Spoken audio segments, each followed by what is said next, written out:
Before we begin, a gentle heads up. This episode talks about grief, parental loss, and medical trauma. If today is not the day for that, please take care of yourself and come back when it is. I'll be here. Between September 2019 and August of 2021, I lost my mother, my father, my paternal uncle, and my grandmother. 3 of them died in a single week, and I was deep in perimenopause, working full-time and trying to hold it all together. What I didn't understand at the time, and what almost no one was talking about, is that grief lands differently in a perimenopausal body. The exhaustion is different. The brain fog is different. The way your sleep falls apart is different. The way your heart literally responds is different. So today we're going to talk about why.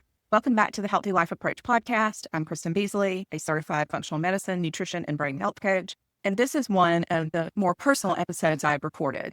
I want to walk you through 3 things today. First, a piece of my own story, not all of it, but enough that you will understand where this episode is coming from. Second, the science of what grief actually does inside a midlife female body, because this is information I wish someone had handed me back in 2021. And third, a general framework for how to build a base under yourself when you're grieving. Not to bounce back, not to optimize, just to give your nervous system enough ground to stand on while you do the hardest work a human ever does. So let's start with the story. My mother was diagnosed with a stage 4 glioblastoma in the summer of 2019. Glioblastoma is a brain tumor. It is aggressive and it is almost always fatal. And from her diagnosis to her death, we had about 12 weeks. But here's the part I want you to hear. She had been showing signs since January. Her behavior had changed. Her gait had changed. And toward the end, before the diagnosis, she looked as if she were walking waist deep in water. And at the hospital, I tried to get a doctor to take it seriously, but I was dismissed. My father was already in memory care at this point, so I was driving back and forth, trying to manage his care, trying to get anyone to listen about my mother, and being told she's just depressed. It took her locking herself in a hot car and not being able to figure out how to get out, with her keys in her hand, with her phone in her hand, her life alert around her neck, for the emergency room to finally do imaging. And that's when we found the tumor. She died 12 weeks later. And in those 12 weeks, I was also navigating my father's care because his memory care facility wasn't equipped for what was happening with him. And I ended up having to go before a judge multiple times to get guardianship. I had no idea any of that existed before I lived it. Then in July of 2021, my father died. 2 days later, my paternal uncle died. And 5 days after that, my grandmother, who was 100 years old, died. My maternal uncle called me as I was in Huntsville planning my dad's funeral to say that my grandmother had been given days to live. I drove 4 hours from my dad's funeral to spend one more evening with her in Auburn before she died the next day. 3 people in 1 week. After 4.5 years of crisis caregiving in a body that was already perimenopausal. I'm not telling you this for sympathy. I am telling you this because now I understand what was happening inside my body during those years, and I wish someone had told me then. So that's what the rest of this episode is about. It is about a conversation I needed back then and I didn't get. So let's start with cortisol because this is the master switch. When you experience acute grief, your body releases cortisol at the levels it reserves for a serious physical threat. That is not an exaggeration. Grief is biologically a wound.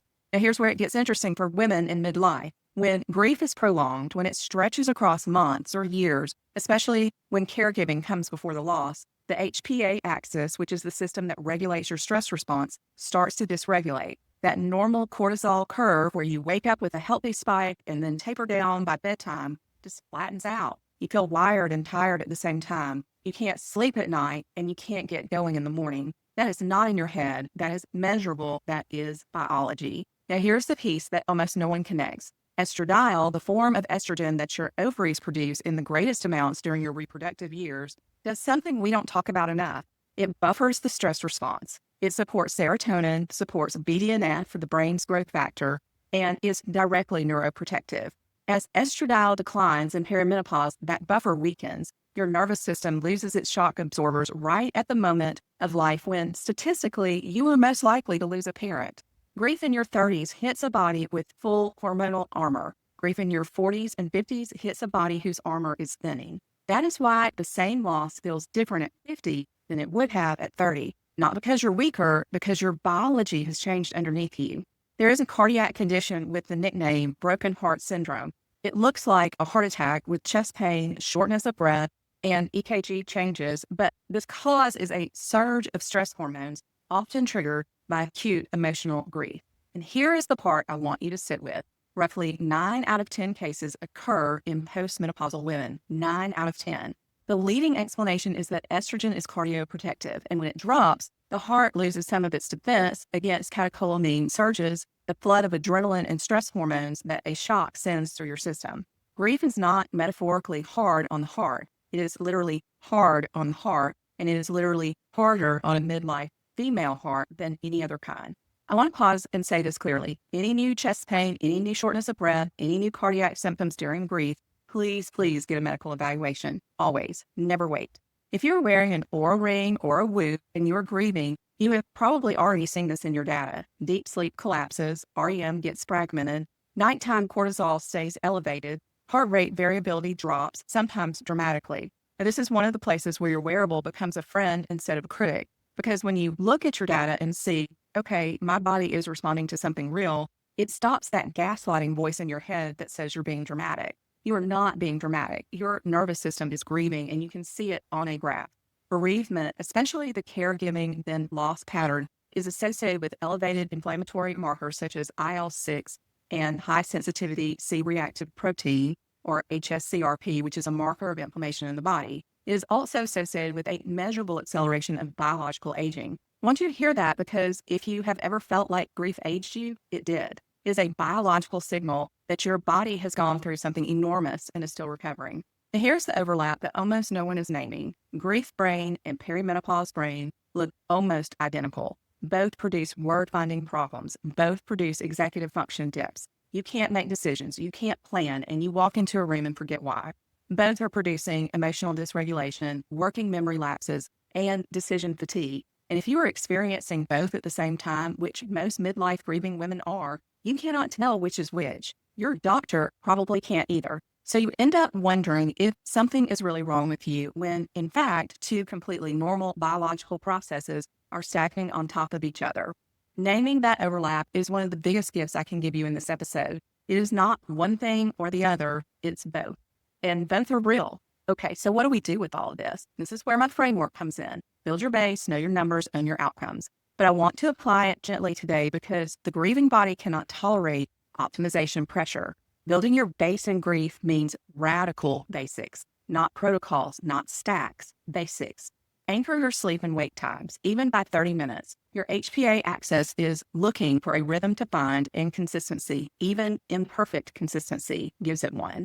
Get morning light within 30 minutes of waking. This is the single most evidence-backed circadian reset we have, and your cortisol rhythm follows it. Step outside, no phone, just light on your face. Eat protein at breakfast. Stabilized blood sugar means fewer cortisol swings on top of the cortisol you are already running. Move gently. Walking counts. Walking is enough. This is not the season for training. And co-regulate. One safe human, one safe animal, one safe place. Nervous systems regulate in the presence of other regulated nervous systems. That is not a metaphor. It is neuroscience. Then know your numbers. If you wear a tracker, treat your HRV as a daily check-in, not a verdict. Expect it to drop. That drop is information, not failure. Watch your resting heart rate trend over weeks. Watch your sleep stages over weeks, not nights. And if you have access through your physician, baseline cortisol, HSCRP, and a thyroid panel can tell a lot about where your body actually is. And own your outcomes. Outcomes in grief are not optimized. They are, did I sleep? Did I eat? Did I move? Did I connect? Did I grieve? 5 yeses is a complete day. And some days you're just going to get 2. And that's also a day, and it's also enough. I need to stop and say something to the woman who is listening to this while also listening to every other podcast about optimization, biohacking, and brain health, including mine. 5 years ago, I was you, deep in caregiving, deep in grief, and deep in the belief that if I could just optimize hard enough, I could outrun what was coming from my brain. I was terrified of my father's diagnosis becoming my diagnosis. So I layered protocol onto a nervous system that did not need more protocols. It needed permission. Nobody gave me that permission, so I'm going to give it to you now. If you are grieving, your job is not to optimize. Your job is to heal. And those are not the same thing. You cannot do both at once. And if you try, the optimization will win on the calendar and the healing will lose in your tissues. I know it because I lived it. Here is what I wish someone had told me. After my father died, I did not sleep through the night for months. Not because I wasn't trying. For years, I had been on call for memory care. And every time my phone buzzed, my body launched. That pattern does not unlearn itself in a week. It took my nervous system a long, long time to believe it was allowed to rest. Now, years later, Whoop is showing me nights of more than 8.5 hours of sleep. And the data is telling me what my body already knew is catching up. It is finally catching up from years of unrest. That is not laziness and it's not regression. That is repair. And repair has its own timeline that doesn't care about your protocols. So if you're listening to me list morning light, protein, walking, and co-regulation, and you're thinking, I can't even get out of bed today, hear me. The list is not an assignment. The list is the menu. You pick one or you pick none and you sleep. And that is the work for today. If your body is asking for 10 hours of sleep, the answer is 10 hours of sleep. If it is asking for stillness, the answer is stillness. The biohacks will still be there in 6 months, in a year, in 2 years. Your window to let your body actually heal is now. And it closes if you spend it pushing. I am telling you this as a woman who pushed. I optimized through grief. I delayed my own healing by years because I would not let myself rest. I want better for you. Building your base does not mean building your stack. Now, I want to be really clear about something. As a brain health coach, my role is education and support, not diagnosis, not treatment. Grief is a normal human response to loss, but sometimes it becomes something that requires more than coaching or self-care can offer. And I would not be doing you right if I did not name that out loud. Please reach out to a licensed mental health professional if you are experiencing any of the following: a persistent inability to function in daily life beyond the early acute period of grief, intrusive thoughts of self-harm or not wanting to be here anymore, symptoms of complicated or prolonged grief that are lasting beyond about 12 months and not softening at all, substance use that is becoming your main way of coping, or any new or worsening physical symptom, especially cardiac symptoms, that always needs a medical evaluation, not a wait-and-see approach. In the United States, you can call or text 988. That is the Suicide and Crisis Lifeline, anytime, day or night. A licensed therapist trained in grief or in EMDR can be life-changing, and your primary care provider is the right first call for anything physical. Please use these resources. They exist for exactly this. If you are a woman in midlife carrying grief right now, fresh grief, old grief, anticipatory grief for a parent who is still here but slipping away, I want you to know something. What you are feeling in your body is real, is measurable, is biology, not weakness. And building your base is not about bouncing back. It is about giving your nervous system enough ground to stand on while you grieve. Now, if you know a woman in midlife who is grieving right now, would you please share this episode with her? Sometimes the most loving thing we can do for another woman is hand her language for what she is already living through. Thank you for being here with me today. I know this one was heavy. Take care of yourself and your beautiful brain. I'll see you next week. Disclaimer, I am a certified health coach, not a physician. This episode is educational, not medical advice. If you are experiencing any of these symptoms, please consult a licensed healthcare professional for proper evaluation and personalized treatment.